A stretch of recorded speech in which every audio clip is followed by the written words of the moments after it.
this into something positive and maybe it'll spread. He's the most positive person on his job. Now you're cured. I feel good.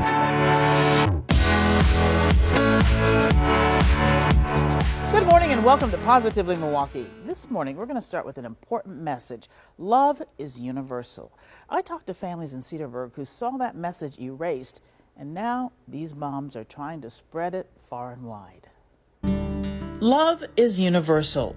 It was meant to be a message of kindness and tolerance. It's about a love, it's about acceptance. It's not a political message. They weren't teaching anything. It was simply a mural showing in their minds that love is universal because they are young and they are still positive. The student acceptance team at Cedarburg's Webster Middle School chose the slogan to promote a positive message for a school mural.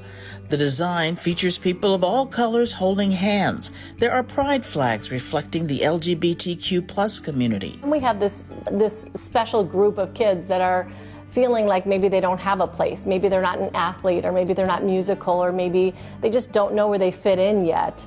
Having a group like this that's available to them to help them to feel like they are accepted for whoever they are, that is really, really important. But some people objected to the message and the mural was removed. The district cited improper approval method. And at first, of course, I was upset and I was angry, but right away, that doesn't help. That doesn't help anything. We had to turn the focus right around to, okay, what are we going to do now? How are we going to support these kids? How are we going to let them know that they are accepted, they are loved? So these two moms turned that rejection into a positive. These messages now adorn shirts and other apparel at Cedarburg Threads. Rachel Arroyo runs the online store. She got involved because of her friend. I sell apparel and accessories already. So when my friend Lori told me about what was going on with the mural and with the kids, I knew that I could help very easily. Lori Ritchie's daughter helped to paint the mural. She says the kids worked hard on the giant message. Both mothers were concerned with how young students would handle the rejection of their work. I feel very strongly as a mom that it's our duty to get involved as adults. Tell me, what kind of response have you gotten from the people who are ordering? I have never had so many personal messages sent to me through my store. People will send messages through Facebook or Instagram or just through an email to me. Words of encouragement have come from all over the country and the world. They've had messages from England, from Vietnam, they have seen international support. Social media support is strong. I've been getting pictures from people on social media of them wearing their t-shirts. I just posted one the other day on my Instagram and Facebook account of a woman in Washington, D.C. wearing her t-shirt. And that's, I guess, the power of social media. I guess this is an opportunity for us to use it in a positive way and just show people what's going on here in Cedarburg and all the positivity we're generating, and that couldn't be a better message for kids to take away. The students plan to use money raised to promote understanding and perhaps form a national club, even offer scholarships. And I feel blessed to have been able to help out. And, I have a soft spot in my heart for kids, but for her kids especially. So it's been a really great experience. Now, let's face it, that's a testament to the power of two moms. Kitty's story in Wauwatosa knows all about how fun and challenging cooking can be. She has her own show on YouTube. Kristen Byrne tells us what Kitty is hoping to teach others through her videos. Kitty Story and her dad, Dan, spend a lot of time at this counter, cooking and learning about food. You ready for the stinky onion? Yeah? They're stinky, aren't they? Kitty recently learned of one of the harder truths of working in a kitchen. What do onions make you do? Cry. Yeah. But she's not letting that stop her from her newfound passion. Delicious food. Her YouTube channel, Cooking with Kitty, was inspired by her independent living skills class. Hi, welcome Cooking with Kitty. Today I'm making bread. Her mom, Kim, says Kitty has a dual diagnosis, Down syndrome and autism. Her teachers sent home recipes to try, and Kim would send back videos of Kitty cooking. And they really started turning out cute. So I started sharing them with my friends on social media. And a lot of them urged us. They're like, you need to do something with this. You need to turn it into a YouTube page. Kim says Kitty learned a lot of useful skills, and the weekly videos became great occupational therapy exercises. You can see her growth from the first video to now and see how much more independent she is with her chopping skills and what she can do. Now Kitty has hundreds of followers and a lot of confidence. I'm famous. She is selling merchandise now, and she's gotten so famous, people want to collaborate with her. She's done an episode with Shake Shack and is getting ready to make pasta with egg and flour. Will taste so good. But Kim says other kids gained confidence through watching Kitty. She got a message from a mother of a nonverbal son. And through watching the videos, he started muttering words like pot and pan.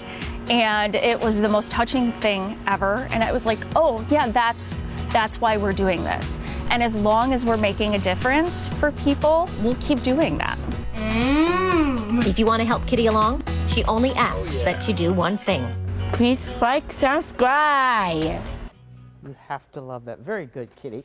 And we do have a link for you to do just that. Just go to our Positively Milwaukee Facebook page. And stay with us after the break. We're going to tell you about how music is helping heal some of America's heroes. Plus, a family dealing with major health problems has found the best medicine of all. We'll be right back.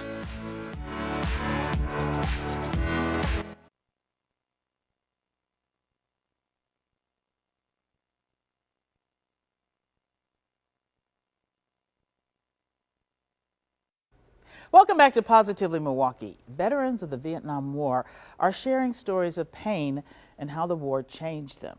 A nonprofit group is helping them express themselves and lift the darkness of post-traumatic stress syndrome. Let us build, let us grow. Plant the seeds of peace and reap what we sow. Seeds of Peace, a poignant performance by the Vietnam student singers. Let us sing together so the world will know. Just one song you'll find on the CD, The Last Thing We Ever Do. It features compositions based on veterans' memories of trauma. Let us hope, let us pray. The CD is produced by Warrior Songs, a Wisconsin nonprofit. It gives veterans creative ways to cope with PTSD. It's all volunteer and funded by donations. Iraqi war veteran Jason Moon came up with this idea. When we come back, no one wants to hear about it. And that's why we carry it inside, and that's why we isolate. When we are able to speak our truth, that and the civilians receive it, that is a profound moment. Moon struggled with PTSD and the moral dilemma of war. There's no pretty way about it. And that's what our CDs try to get through to people. It's why we do all first-person narrative. This is not a black and white issue. It's not either or. It's very, gray. There's so many contingencies and things that happen in war that affect the individual.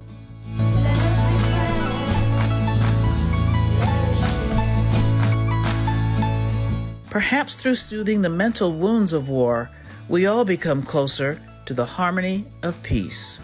Let our future not be like the past. And I have to say, I did listen to the entire CD, and all of the songs are great. If you would like a copy of the CD, or if you'd like to donate to Warrior Songs, all you have to do is go to our website, tmj4.com. Sometimes we meet people that make us believe in miracles. And that's what I found when I met Brenda and Ricky Byington of Brookfield. They've dealt with a lot of medical problems, but they've never given up hope when it comes to life and love. Can I get a high five? Ricky Byington's life script is one of survival, setbacks, hope, and love. Brenda Byington first met Ricky when she was his nurse, treating him for cystic fibrosis. Brenda admits she always had a crush on Ricky, but dating a patient was not an option. But when Ricky underwent a double lung transplant, he was no longer her patient. Brenda, when you first met Ricky, what did you find special about him? No matter how sick he was, he could always just smile and laugh. He was just such a happy person. That double lung transplant gave Ricky the chance to breathe easier, and get the most out of life. As soon as I got my transplant, I think one of the first things I did was jump out of a plane. The Byingtons were told they probably could not have children, but today they have what they call 3 miracles. We're so blessed. The couple decided early on their firstborn would be named Story. Me being his nurse and his double lung transplant, we had such a wonderful story. It's a story Ricky is reminded of daily. He almost always wears this bracelet in honor of the man whose lungs are in his chest. My lung donor, Angel Bob, he's in heaven. He's always watching us. But about 1.5 years ago, Ricky's kidneys failed. He went on dialysis. Through it all, he says his wife was an angel. She had to take on the role of everybody in this house. She never complains. I complain a little bit. Not to me. All along, Brenda had a feeling her kidneys would match Ricky's. Well, if nobody else can do it, I'll just do it. No problem. It was pretty incredible when they told us that I was his match. She told me on my birthday. Ricky, can you describe to me what makes you love Brenda? My blood type. I'm just kidding. Her eyes, her heart, everything about her. So the love story that began with a very sick young man and a dedicated nurse is the perfect prescription for healing. We're going to take this one day at a time, one diagnosis at a time. We'll do whatever it takes to keep on going and to keep our family strong. Such an amazing family. And the Byingtons do try to spend as much time together as possible. And of course, we wish them many more happy years together. Students in Wauwatosa are exploring medicine in hopes of brighter futures, but they're not using plastic skeletons to learn. James Groh explains how state-of-the-art technology is helping students find out more about the human body. This is the inside of the heart, and here you can see the valves opening and closing. That is Tosa West Jr. Amira Larry. I've never thought that I would be able to do something like this. I thought it was fascinating too. This is the new anatomage table that Tosa West just debuted this semester. It's a hyper-realistic, three-dimensional, virtual cadaver that lets students cut, dissect, and analyze the human body like never before. You can put on layers. As you can see here, you can take off layers. Here you can do multiple surgeries. You make a mistake, oops is okay, because you can just reset and try again. Only students in Tom Schneider's science class get to use this anatomy visualization tool. The goal is to give students a head start in the medical industry. They can even simulate different ailments and explore how they might diagnose and then provide treatments for individuals with that same type of situation. The school could afford this $50,000 tool thanks to a grant from the Education Foundation of Wauwatosa. It's the only high school in the state that has it. Amira is thrilled about this because she hopes to be a pediatrician one day. I can experience the different body systems and how things work, and it will get me ready for experiencing it with actual little children. That is a great opportunity for those students, and hopefully we're going to be able to see some of those next great healing hands in our areas soon. Cemeteries we know are full of history, and after the break we're going to tell you about a group preserving those stories. And a children's book saves animals' lives. We're going to have that coming up next.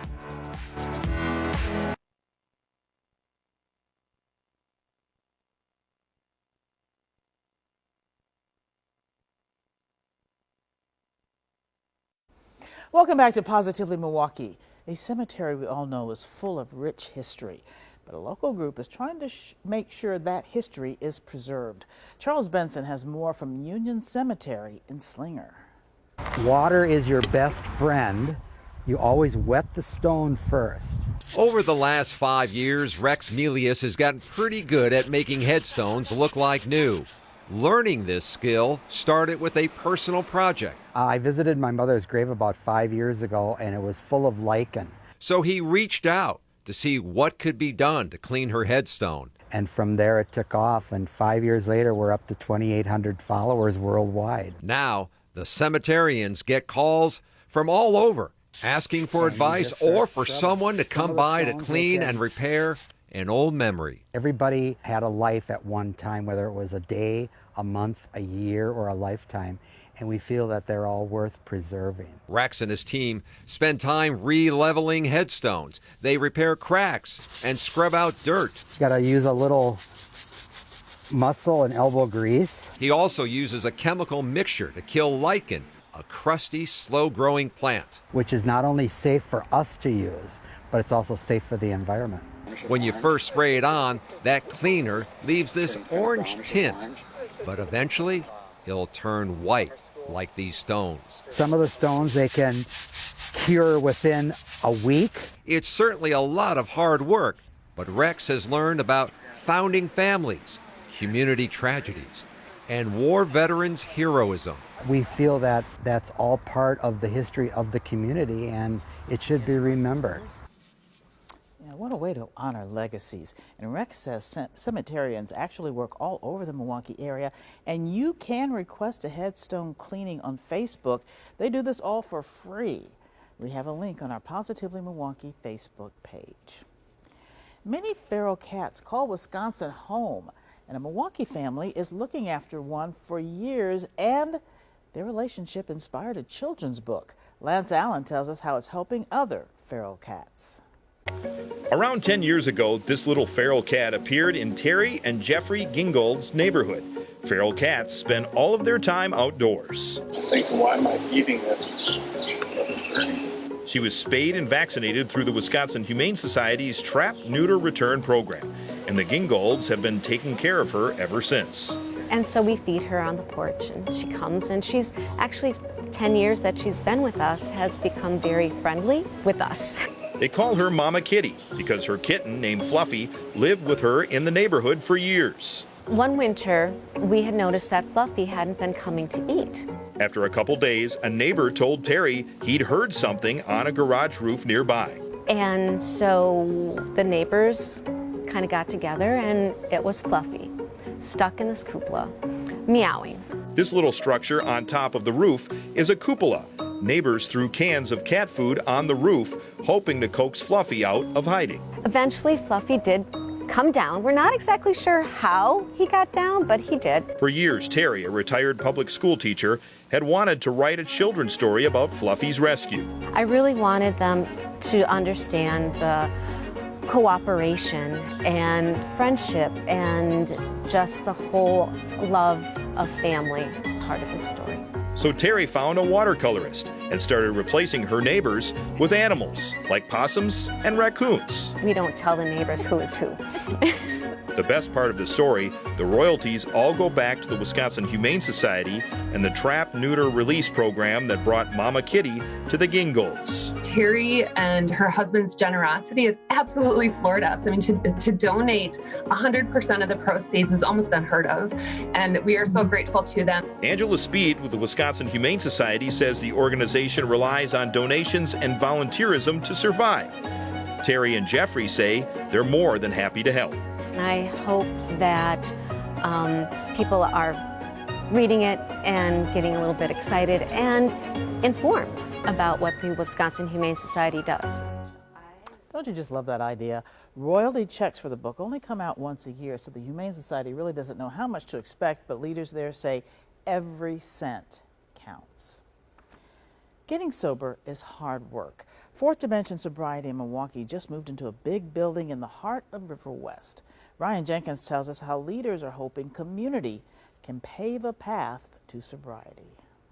The path that led Jason Gonzalez to moving into the old Cream City hostel is an interesting one, and it starts with this journey toward recovery. Thoroughly ruined my life in River West, and then I got sober in River West. When he did that successfully, he was driven to try to help others. I was trying to do little things here and there, and then the idea came that why don't I just invite people in and they can see how you live out sobriety in all your affairs. Jason tried to model success for his two new housemates, and it was tough at first. But eventually things started, going well, and people started recovering, and more people started calling. That was 2012, and over the years, Jason and Fourth Dimension Sobriety expanded, moved into a few new houses. Then, the opportunity to take over this building popped up in early 2021. We are a bridge between Harambe and River West. Jason says staying a part of the community, close to friends and family, is crucial to recovery. They're not only recovering themselves, but they're also repairing the relationships that were once broken. The new building can house 28 people, so a community develops inside as well. When I first started, my voyage in recovery, I was very much against the idea of community. I thought, this is my problem. Rodrigo Sanchez is now one of Fourth Dimension's managers. We heal each other, right? And we set an example for each other, and we know where each other are coming from, and we have like an inner sixth sense, for where other addicts are coming from. Jason says being embedded in the community has another benefit. It makes sobriety more visible. Recovery homes in general, I think, have a bad stigma because there's a lot of misunderstanding of what that is. And so this allows us to showcase this is what recovery is. This is what we do. This is how we live our lives. And those lives are full of success stories.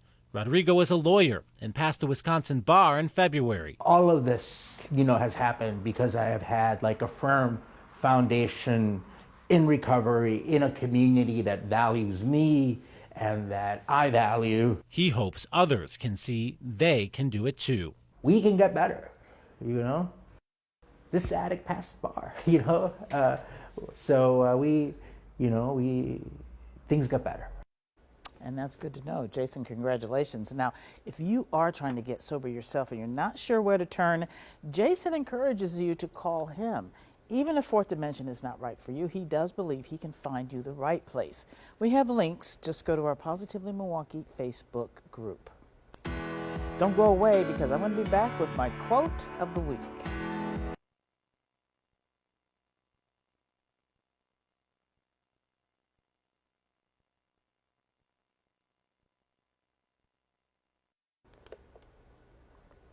Welcome back. You have brains in your head, you have feet in your shoes. You can steer yourself in any direction you choose. You probably heard of the man who wrote that quote, Theodore Seuss Geisel, better known as Dr. Seuss. Now, Dr. Seuss did not just write kids' books. He spent much of World War II drawing political cartoons and posters in support of the war effort. But he quickly turned away from that to classics like we all know, The Cat in the Hat, Green Eggs and Ham, and other books. And just like Dr. Seuss, you too can choose your own path in life. And let us all remember those lessons of Dr. Seuss, because we can always remember those, and we always should remember to stay positively Milwaukee. Have a great week, everyone.